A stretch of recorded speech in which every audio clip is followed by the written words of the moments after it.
Welcome to 3RR news బులెటిన్ల ముందుగా headlines. విశాఖలో యోగా దినోత్సవ ఏర్పాట్లను పరిశీలించిన సీఎం చంద్రబాబు.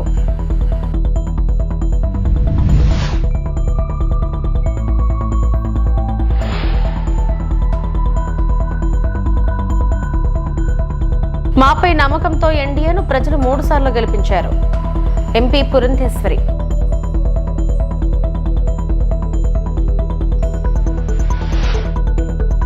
ఫార్ములా ఈ కార్ కేసులో ఏసీబీ విచారణకు హాజరైన కేటీఆర్.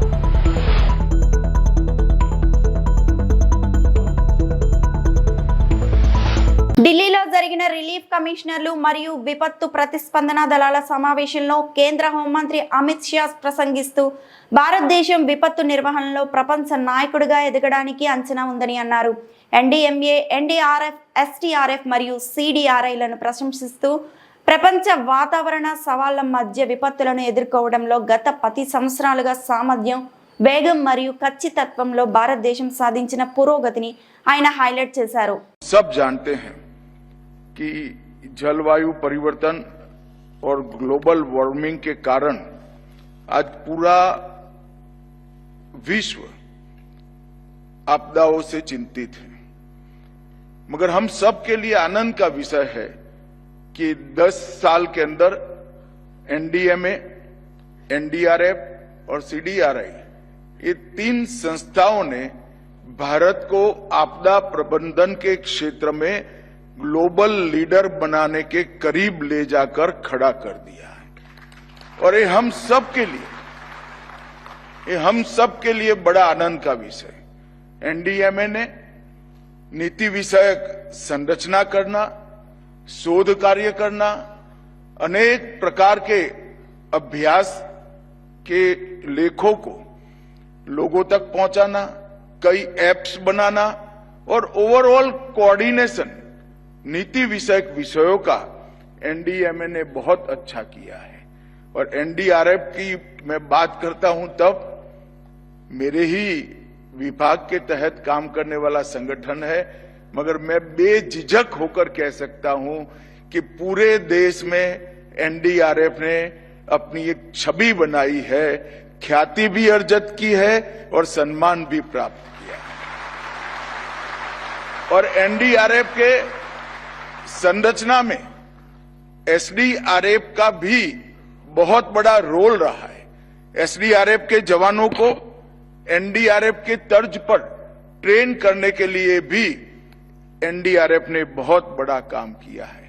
और जब मैं कहता हूं कि भारत ग्लोबल लीडर बनने के कगार पर है, तब हमने वैश्विक स्तर पर भी सीडीआरआई के माध्यम से ढेर सारी प्रसिद्धि भी प्राप्त की है और स्वीकृति भी प्राप्त की है। मित्रों, ये 10 साल के अंदर डिजास्टर रिस्पांस के लिए ये दशक जो है बड़ा परिवर्तनकारी दशक माना जाएगा। जब भी भारत के डिजास्टर रिस्पांस का इतिहास लिखा जाएगा, ये 10 साल संक्रांति काल के 10 साल के रूप में इतिहास को इसको नोट करना पड़ेगा। ये 10 साल में क्षमता, गति, दक्षता और सटीकता, ये चारों क्षेत्रों में हमने बहुत नोंदपात्र सिद्धियां हासिल की हैं। हमने न केवल क्षमता को बढ़ाया है, इसको संवर्धित कर सातत्यपूर्ण तरीके से तहसील तक पहुंचाने का काम किया है। हमने गति का भी ध्यान रखा है, क्योंकि डिजास्टर मैनेजमेंट के किसी भी काम में गति का बहुत महत्व होता है। समय पर डिजास्टर मैनेजमेंट का काम होना और लोगों को बचाना, ये सबसे महत्वपूर्ण है। हमने आधुनिक से आधुनिक तकनीक और समर्पित సీఎం చంద్రబాబు విశాఖపట్నంలో పర్యటించనున్నారు. ఈ నెల 21 అంతర్జాతీయ యోగా దినోత్సవం సందర్భంగా ప్రధాని మోడీ పర్యటించనున్న నేపథ్యంలో కార్యక్రమానికి సంబంధించిన ఏర్పాట్లను సీఎం పరిశీలించారు. ఆర్కే బీచ్ వద్దకు వెళ్లి జిల్లా అధికారులతో మాట్లాడి పలు సూచనల మేరకు భారీ ఎత్తున యోగా కార్యక్రమం నిర్వహించడంతో బస్సు నుండి బీచ్ రోడ్ వెంబడి ఏర్పాట్లను పరిశీలించారు. వీఐపీల భద్రత తదితర అంశాలపై అధికారులు సీఎంకు వివరించారు. కొనుస్తాం, ఇక్కడ రిసీవ్ చేసుకోండి ప్రోగ్రామ్ సార్. ప్రైమ్ మినిస్టర్ని అక్కడికి వెళ్తామా? అక్కడికి వెళ్తామా? వెళ్తాం సార్. బై రోడే వస్తున్నారు సార్. అక్కడ వెళ్ళి రిసీవ్ చేసుకోవచ్చు. మళ్ళీ ఇక్కడ కూడా అక్కడ రిసీవ్ చేసుకొని కాన్వేలో రావచ్చు. అది మళ్ళీ ఇక్కడికి వచ్చి ఓకే సార్. తర్వాత సార్ ఈ పైన స్టేజ్లో ఫస్ట్ స్పీచెస్ ఉంటుంది సార్. 6:30 to 7 మనం స్పీచెస్ పెట్టుకున్నాం సార్. స్పీచెస్ తర్వాత సార్ పిఎం గారు తమరు అందరూ కూడా ఫ్రంట్ లో వచ్చి పర్ఫామ్ చేస్తారు సార్. గతంలో అలా ప్లాన్ చేశారు సార్. అదొక్కటి క్లారిటీ తెచ్చుకోవాలి సార్ మనం ఇక్కడ. ఫ్రంట్ కి వచ్చి ఒక ఎన్క్లోజర్ లో చేసేస్తారు. ఒక పర్టికులర్ ఎన్క్లోజర్ లో పెర్ఫార్మెన్స్ చూపించారు కదా, చూపించారు అప్రూవల్ కదా. ఇక్కడ ఆయుష్ మినిస్టర్ గారు ఫస్ట్ వెల్కమ్ చెప్తారు సార్. డిప్యూటీ సీఎం గారు, మీరు, ప్రైమ్ మినిస్టర్ గారు ఈ మొత్తం 7 o'clock షార్ప్ గా అయిపోవాలి. ప్రైమ్ మినిస్టర్ గారు 15 minutes టైం అడిగారు సార్. సో అంటే 6:30 నుంచి 6:45 కి ఈ ముగ్గురు స్పీచ్ అయితే then 6:15 to 6:45 to 7 prime minister గారు సార్ 7 o'clock షార్ప్. అలాంటి emergency contingency plan scheme B. Yes sir. Scheme B will go to plain area. Plain area sir. మనకి రైల్వే గ్రౌండ్ ఉంది సార్. రైల్వే గ్రౌండ్ అక్కడ కూడా రెడీ చేసి ఉంచుతాం సార్. అక్కడ పెట్టుకోండి, అక్కడ పంపించారు. అది కూడా ఇప్పటి నుంచే ప్లాన్ చేయండి. Yes yes. 20th టైడ్ తో మనకు తెలిసిపోతుంది సార్. దాన్ని బట్టి రిహార్సల్ కి ఒక క్లారిటీ వచ్చేస్తుంది సార్. తర్వాత రెయిన్ ఫాల్ ఉందా రోజు లేదు కదా? లేదు సార్. ప్రెడిక్షన్ లేదు. Very good. ఓన్లీ క్లౌడీ అన్నారు. ఈవినింగ్ కొంచెం వెరీ హ్యాపీ. ప్రజలు తమపై నమ్మకంతో కేంద్రంలో 3 సార్లు ఎన్డీఏ కూటమిని గెలిపించారని భాజపా రాష్ట్ర అధ్యక్షురాలు ఎంపీ దగ్గుబాటి పురంధేశ్వరి అన్నారు. ప్రభుత్వ సుపరిపాలన, పేదల సంక్షేమపై రాజమహేంద్రవరంలో సమీక్ష. 2017 నాటికి మనం వికసిత భారత్ అనే లక్ష్యాన్ని చేరుకోవాలి. ప్రధాని మోడీకి ఏ పథకం చేపట్టినా పేదలను కేంద్ర బిందువుగా చేసుకొని కార్యక్రమాలు చేపడతారు. గతంలో కేవలం 7 కోట్ల మంది మాత్రమే బ్యాంకింగ్ రంగానికి దగ్గరగా ఉండేవారు. ప్రస్తుతం 32 కోట్ల మందికి సేవలు అందుతున్నాయి. దేశవ్యాప్తంగా 15 కోట్ల మందికి జల జీవన్ మిషన్ కింద మంచినీటి సరఫరా జరుగుతోంది. 12 కోట్ల మందికి మరుగుదొడ్ల సౌకర్యం కల్పించామని పురంధేశ్వరి తెలిపారు. లోన్స్ గ్రాంటెడ్ వారికి మంజూరైనటువంటి లోన్స్ ఏవైతే ఉన్నాయో 20,352 మందికి ఇస్తే డిస్బర్స్ అయినటువంటి ఇచ్చినటువంటివి 20,240 కాగా 29 కోట్ల రూపాయలు దీనికి కేంద్ర ప్రభుత్వం అందివ్వడం జరిగింది. అదేవిధంగా నేషనల్ అర్బన్ లైవ్లీహుడ్ అంటే ఇది సాధారణంగా సెల్ఫ్ హెల్ప్ గ్రూప్స్కి సంబంధించినటువంటి విషయం. అన్ని రకాలుగా చూసుకుంటే సెల్ఫ్ హెల్ప్ గ్రూప్స్కి ఇందాక నేను చెప్పినట్లుగా 2 లక్షల రూపాయలు వారికి అందుకునేటువంటి అవకాశం ఉంటే ఇవాళ 20 లక్షల రూపాయలకి పెంచి వారికి అన్ని విధాలా కూడా మన జిల్లాలో ఉన్నటువంటి సెల్ఫ్ హెల్ప్ గ్రూప్స్ కూడా వారికి దీని మాధ్యమంగా లబ్ధి చేకూర్చడం జరిగింది. ప్రధాన్ మంత్రి జన్మన్ యోజన అంటే ట్రైబల్ ప్రాంతాల్లో నివసించేటువంటి వారు ఎవరైతే ఉన్నారో 6 హ్యాబిటేషన్స్కి కంప్లీట్ డ్రింకింగ్ వాటర్, అదేవిధంగా 4 హ్యాబిటేషన్స్కి సంపూర్ణమైనటువంటి విద్యుత్తీకరణ ఇవి చేయటం జరిగింది.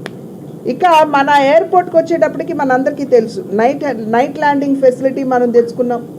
అదేవిధంగా ఢిల్లీ రాజమండ్రి కనెక్టివిటీ మనం ఇంప్రూవ్ చేసుకున్నాం. ఇంకా రాబోయే కాలంలో మరిన్ని ఫ్లైట్స్ వస్తాయని చెప్పి నిన్న నేను ఇండిగోతో మాట్లాడినప్పుడు కూడా నిన్ననే మాట్లాడాను. ఫ్లైట్స్ మాకు కొరత ఉన్నాయి. మీరు ఏవైతే ప్రతిపాదించారో మేము ఆల్రెడీ బనారస్కి కావచ్చు, కాశీకి కావచ్చు, రాజస్థాన్కి కావచ్చు మేము ఆల్రెడీ ప్రతిపాదన ఇచ్చున్నాము కనుక మేము కన్సిడర్ చేస్తామని చెప్పి వారు చెప్పారు. ఇంకా మనకి ఇక్కడ నర్సరీలు మెండుగా ఉన్నటువంటి సందర్భంలో ఆల్రెడీ మనకు ఒక హార్టికల్చర్ పరిశోధన కేంద్రాన్ని కేంద్రం ఇచ్చినటువంటి నేపథ్యం. చిరకాల వాంఛైనటువంటి భద్రాచలం కొవ్వూరు లైను 151 కిలోమీటర్ల లైన్ ఏదైతే ఉందో అది మంజూరైంది. అది మంజూరైనటువంటి విషయం మనం ఇక్కడ గమనించాలి. దువ్వాడ రాజమండ్రి లైను 4,448 కోట్ల రూపాయలతోటి డబ్లింగ్ అయినటువంటి విషయం మనం గమనించాలి. అదేవిధంగా ప్రధాన్ మంత్రి కిసాన్ సమ్మాన్ నిధి కింద ఏదైతే ఈ పెట్టుబడులు అని చెప్పి మనం అనుకుంటున్నామో 4,83,060 మంది రైతులకి రాజమండ్రిలో మనం వారికి లబ్ధి చేకూర్చడం జరిగింది.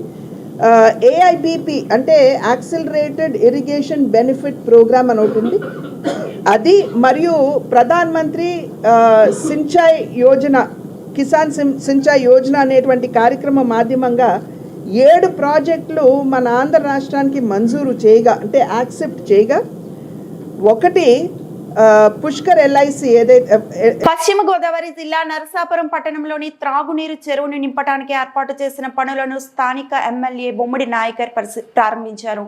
ఈ సందర్భంగా ఆయన మాట్లాడుతూ పట్టణ ప్రజలకు తాగునీరు అందించే విధంగా చర్యలు తీసుకుంటామని ఆయన అన్నారు. తాగడానికి పరిశుభ్రమైన నీరును అందించే లక్ష్యంతో కూటమి ప్రభుత్వం పనిచేస్తుందన్నారు. మున్సిపాలిటీలోని శానిటేషన్ అధ్వానంగా ఉండటంతో సిబ్బంది కొరత వల్ల ఇలా జరుగుతుందన్నారు. త్వరలోనే సిబ్బందిని ఏర్పాటు చేసే సమస్య తీర్చుతామని ఆయన తెలిపారు. ఈ కార్యక్రమంలో మున్సిపల్ చైర్పర్సన్ బర్రె వెంకటరమణ జయరాజు, 1వ వార్డు కౌన్సిలర్, జనసేన పార్టీ పట్టణ అధ్యక్షులు కోటిపల్లి వెంకటేశ్వరరావు తదితరులు పాల్గొన్నారు.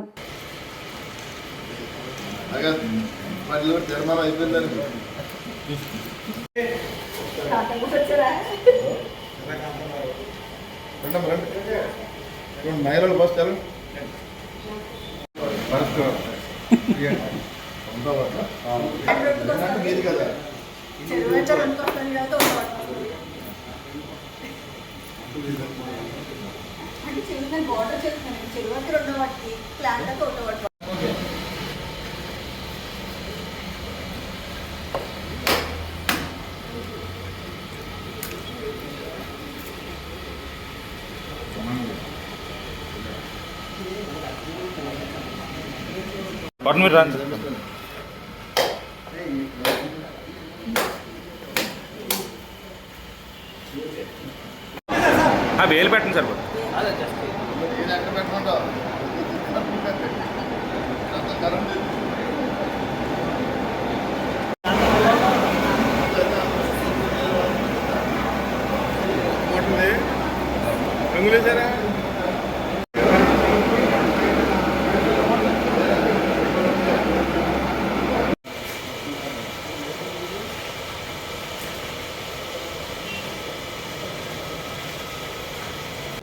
అందరికీ కూడా కమిషనర్ గారికి, నాయకులందరికీ కూడా నేను ధన్యవాదాలు తెలియజేసుకుంటున్నాను.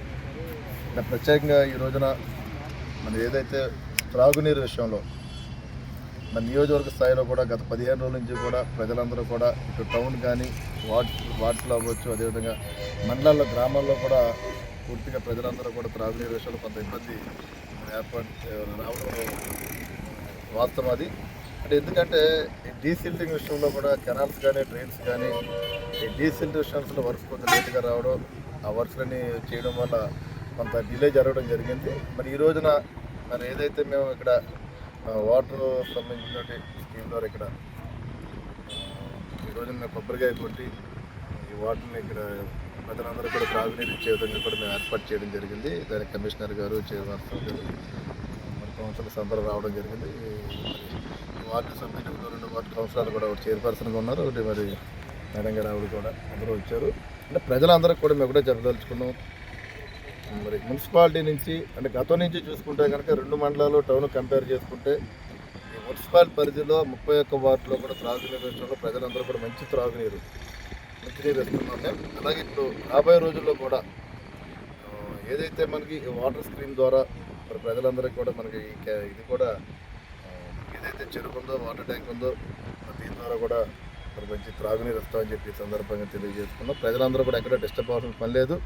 త్రాగునీరు లేని చోట్ల కూడా మున్సిపాలిటీ నుంచి వాటర్ ట్యాంకులతో మేము త్రాగునీరు పంపించాం. ఈ వారం రోజులు కూడా 1-2 రోజుల్లో మీ అందరికీ కూడా ప్రజలందరికీ కూడా అన్ని వార్డుల్లోనూ కూడా ఒక మంచినీరు మరి ఆలం కూడా అన్నీ కూడా ఏర్పాటు చేస్తున్నారు. ఇక్కడ మరి ఫిల్టరేషన్ విధానం కూడా దాన్ని కూడా ఆలం ద్వారా కూడా ఫిల్టరేషన్ అవుతూ ఆ మంచి త్రాగునీరు మీ అందరికీ కూడా వచ్చే విధంగా మేము చేస్తున్నాం. ప్రజలందరూ కూడా మీరు అనుకున్న క్వాంటిటీ ప్రకారమే మీకు ఎంతైతే మరి గతంలో వచ్చిందో అదే రీతిలో కూడా వాటర్ అంతా వస్తుంది. కాబట్టి ప్రజలందరూ కూడా దీన్ని ఉపయోగించుకోవాలని ఈ సందర్భంగా మేము తెలియజేస్తున్నాం. అదేవిధంగా ఈ రోజున గతంలో ఏ రకంగా ఇచ్చామో డ్రింకింగ్ వాటర్, అదేవిధంగా కూడా ప్రతి వార్డులో కూడా మరి ప్రజలందరూ కూడా అదేవిధంగా వాటర్ అందరికీ ఇప్పించే విధంగా మేము సహాయ సహకారం. ఫార్ములా ఈ కార్ రేసు కేసులో రెండోసారి ఏసీబీ విచారణకు హాజరయ్యే ముందు బీఆర్ఎస్ వర్కింగ్ ప్రెసిడెంట్, మాజీ మంత్రి కల్వకుంట్ల తారక రామారావు కీలక వ్యాఖ్యలు చేశారు. డైవర్షన్ పాలిటిక్స్ లో భాగంగా పెట్టిన అక్రమ కేసు ఇదని, ఇలాంటి కేసులో జైలుకు వెళ్లేందుకు కూడా తాను సిద్ధమని సోమవారం తెలంగాణ భవన్ వద్ద ఆయన ప్రకటించారు. పైశాచిక ఆనందం పొందేందుకు మాత్రమే నా పైన కేసులు పెడుతున్నారు. 6 నెలలుగా విచారించి ఏం తేల్చారు? ఫార్ములా ఈ రేస్ కేసులో అరెస్టు చేస్తారని నాకు ముందే తెలుసు. అరెస్టు చేసినా కూడా నేను భయపడను, వెనక్కి తగ్గం. జైలుకు వెళ్లేందుకు కూడా సిద్ధం. నాకు జైలు కొత్తేమీ కాదు. తెలంగాణ కోసం అనేక సార్లు జైలుకు వెళ్లిన వ్యక్తిని నేను. ఫార్ములా ఈ రేసు అంశం 4 గోడల మధ్య నన్ను విచారించడం కాదు, అసెంబ్లీ సాక్షిగా 4 కోట్ల ప్రజల ముందు చర్చిద్దామని నేను చెబుతున్నా. చర్చించే దమ్ము ధైర్యం లేక రేవంత్ రెడ్డి పారిపోయారు. రేవంత్కు ఇదే నా సవాల్. లై డిటెక్టర్ కేసు కూడా నేను సిద్ధమే అని కేటీఆర్ అన్నారు. మరోసారి పిలవడం 3 సార్లు కాదు 30 సార్లు పిలిచినా విచారణకు సహకరిస్తాం.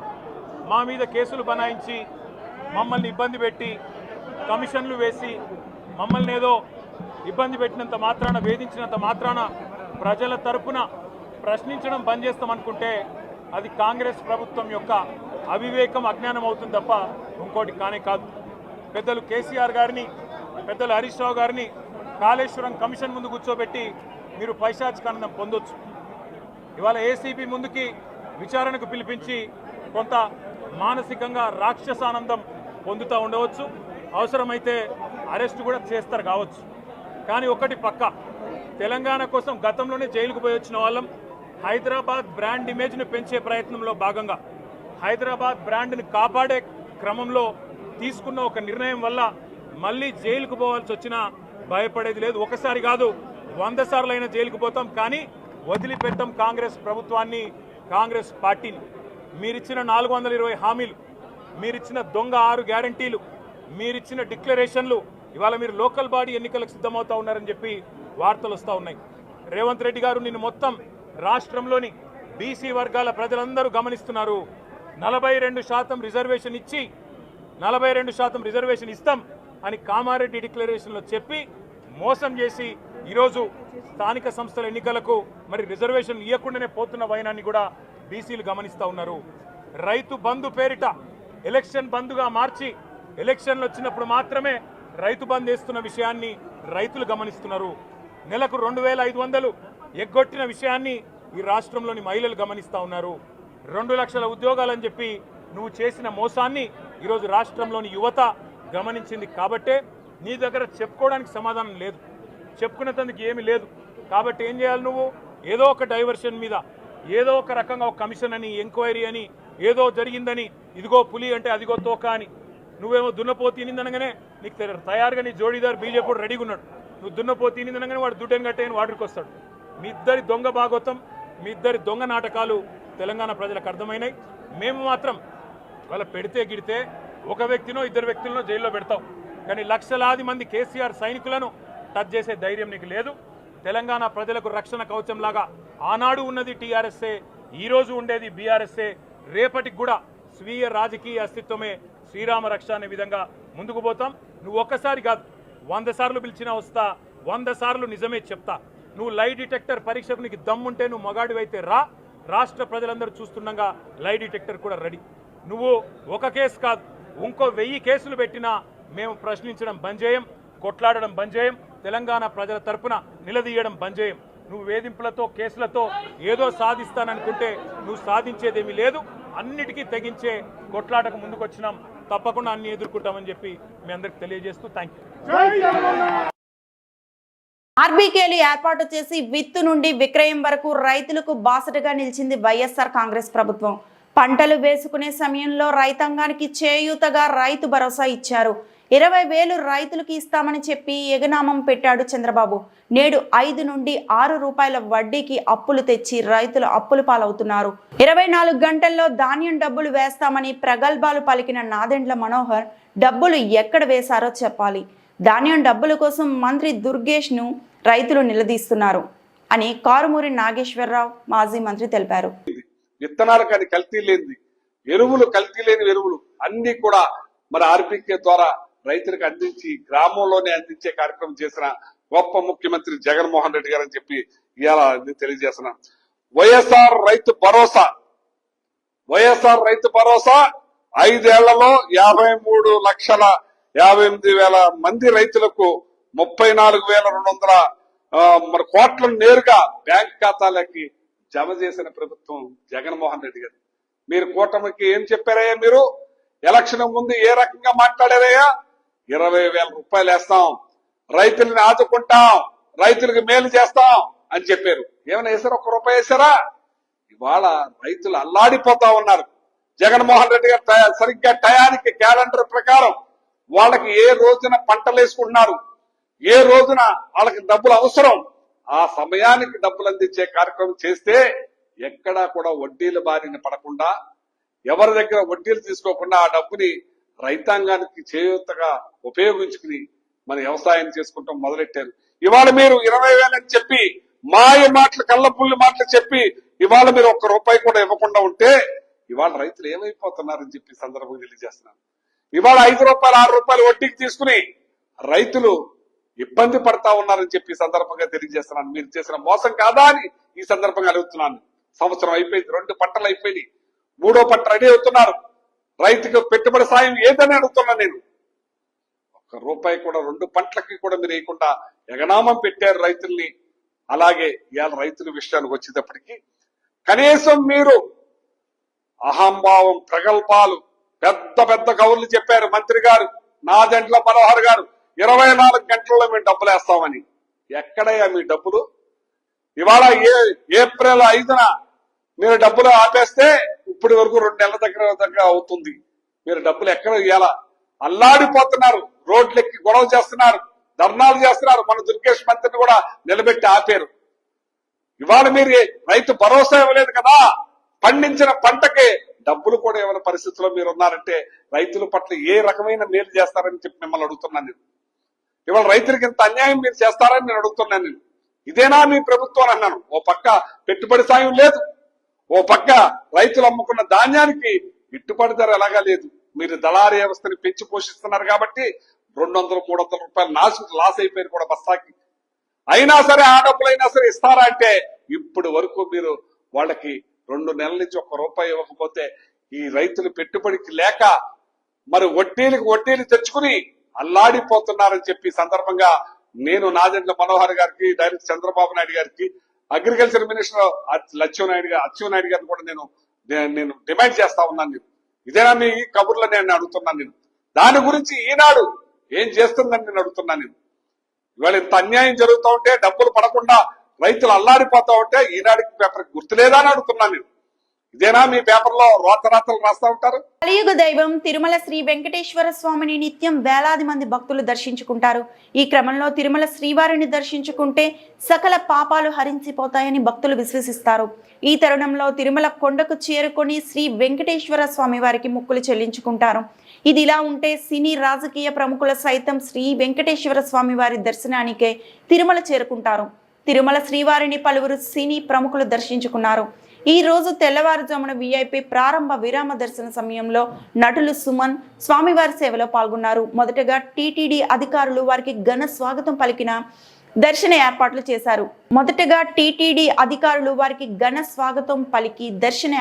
చేశారు. దర్శనానంతరం రంగనాయకుల మండపంలో పండితులు వీరికి ఆశీర్వచనం చేసి స్వామివారి తీర్థ ప్రసాదాలు అందజేశారు.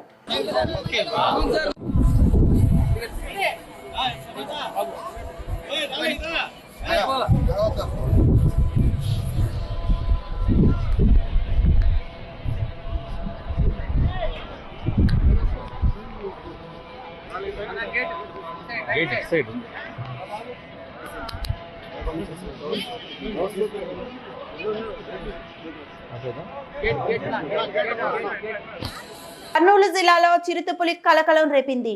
కోసిగి మండల కేంద్రానికి సమీపంలో ఎర్రవంకలో చిరుత ఉన్నట్లు స్థానికులు గుర్తించారు. విషయం తెలుసుకున్న ప్రజలు పెద్ద ఎత్తున పులిని చూసేందుకు అక్కడికి చేరుకున్నారు. పోలీసులు ఘటనా స్థలానికి చేరుకొని చిరుతపులి ఉన్న ప్రాంతం నుండి ప్రజలను దూరంగా పంపించేశారు. చిరుత అనారోగ్యంగా ఉండటంతో పరిగెత్తలేని పరిస్థితిలో ఉన్నట్లు అధికారులు గుర్తించారు. దానిని బంధించేందుకు చర్యలు చేపట్టారు.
నందిగామ మండల పరిధిలోని సోమవారం గ్రామ చెరువు నుండి గత నెలలుగా చెరువు మట్టి తరలింపునకు కొందరు వ్యాపారులు అనుమతి తీసుకున్నామని చెప్పి ఎలాంటి అనుమతి లేకుండా ఓ గ్రామ నాయకుడు వేలాది ట్రాక్టర్లు టిప్పర్లు తోలి జేబులు నింపుకుంటుంటే అధికారులు కండ్లకు మాత్రం కానరావటం లేదు.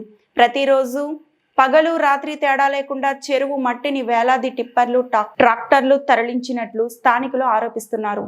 ఇకనైనా అధికారులు నిద్రలేచి మట్టి మాఫియాపై చర్యలు తీసుకోవాల్సిందిగా ప్రజలు కోరుతున్నారు.